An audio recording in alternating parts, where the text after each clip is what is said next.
Hey guys, welcome back to the channel. Whether you're here to compare apps, learn something new, or just stay updated, you're in the right place. Let's jump straight into it. Welcome back to the channel. In today's guide, I'm going to show you exactly how to play Roblox on a school Chromebook in 2025. Now, most school Chromebook come with restriction, but there are still few workarounds you can try to get Roblox running without breaking any school rule. Let's jump right in.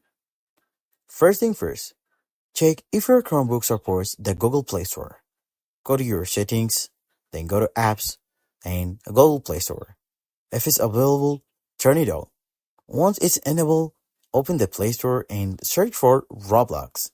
Install it just like any app and launch it when it's ready. This is the easiest method, but again, not all school issued Chromebooks allow Play Store access.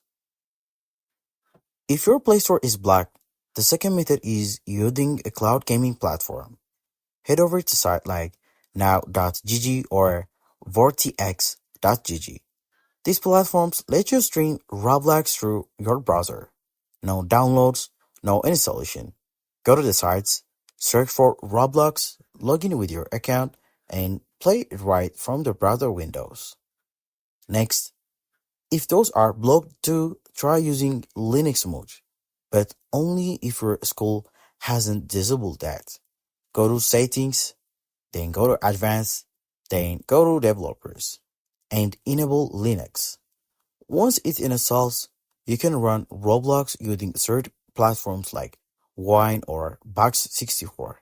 Keep in mind, this takes more setup and it won't always perform great, but it's an option if you want to tinker.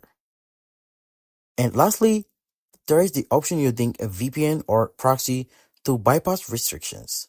But be cautious. Most schools monitors internet activity and using a VPN without permission could violate your school's policy. If you're going this route, always ask for permission or try these methods on your personal Chromebook instead. So that's how you do it.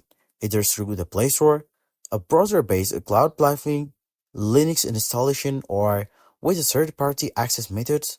Just make sure you're staying within the school's guideline, being respectful with your access. And thanks for watching. If this helps you out, drop a like, leave a comment with the method it worked for you, and don't forget to subscribe for more simple, no fluff tech guides like this. Catch you in the next one.